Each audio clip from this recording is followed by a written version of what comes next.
Hey Pink, why is Singapore so safe? I like what it's shown in the history textbook. Oh, that's simple. It's because now we have a defense force, our army. Back in 1967, the British government announced that they will withdraw all their troops from Singapore, and this left Singapore defenseless.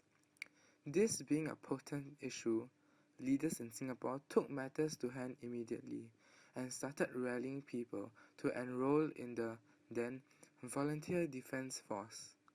However, this was not popular and there was bad feedback, so compulsory conscription was enforced. So, what happened after that? That event sent ripples through history. Its effects can be seen through the ideas of 18-year-olds, their parents, our country Singapore, and the global view towards Singapore. The first batch of NSmen were males born between January 1st and June 30th, 1949, forming a batch of about 9,000 people. They must serve 2 years in their respective vocations, being Singapore Armed Forces, People's Defence Force, Vigilante Corps, and the Special Constabulary. Then came the Singapore Defence Force. Now, 18-year-olds are conscripted to one of the following organizations: SAF, SPF, and SCDF. The Chinese parents back in 1967 believed that good sons do not become soldiers. They would rather their sons study hard and take care of them when they grow old than to serve the nation and lose 2 years of education. However, parents now take a different stand on this subject. As fathers would have gone through national service before, they would encourage their sons to take the opportunity to defend the country and do his best in the compulsory national service.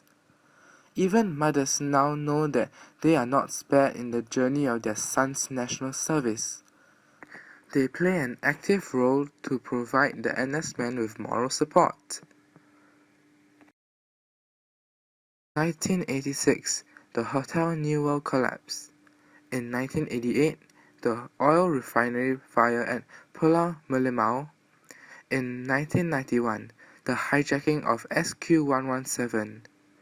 These incidents were all solved by the NSmen, and their efforts have really shown. From a defenseless country to what we have today, a safe and secure island nation. Singapore is recognized 6th worldwide as one of the safest countries in the world, according to the World Economic Forum as of 11th April 2017. Our crime rate is also one of the lowest. We have no one else to thank other than those who are keeping our nation guarded, the NSmen. Wow, tell me how this will affect me. Recently, terror threats have been on the rise and our army has increased security efforts. For example, they have implemented many biometric technologies for fingerprint, iris, and facial scanning to beef up security at Changi Airport to reduce the chance of terrorists sneaking into our country. Southeast Asia has been on the terrorists' lists, and Singapore ranks high among them. Therefore, this issue is not to be taken lightly. With the help of the army to strengthen security and the SG Secure campaigns, we should be thankful that Singapore has not yet received any terror attacks. As the rise of cyber attacks that breach personal and confidential information continues, the need for people to tackle this problem increases. MINDEF has announced in Budget 2017 that there will be a cyber defense vocation in the army to protect cyber breaches. In the 21st century, lots of information is stored online. Knowledge is power. We must protect our country from hackers who are vying to steal our information. The cyberspace is indeed dangerous. Natural disasters are inevitable, and Singapore is blessed not to encounter one so far. However, in the events of the 2011 Christchurch earthquake, sending tremors down the spines of their civilians, buildings toppled and people were buried alive. The aftermath caused many disturbances and infrastructure completely ruined. Food, water, shelter were all slowly being depleted.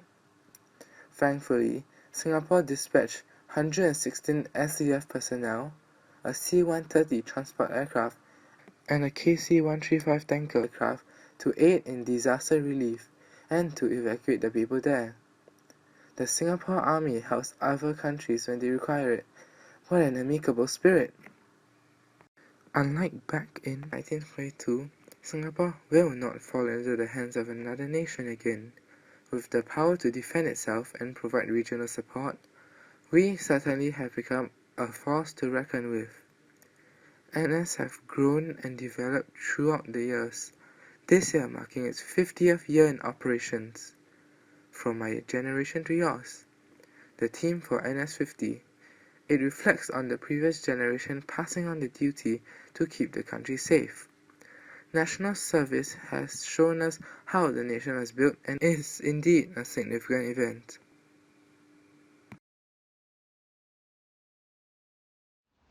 Thank you.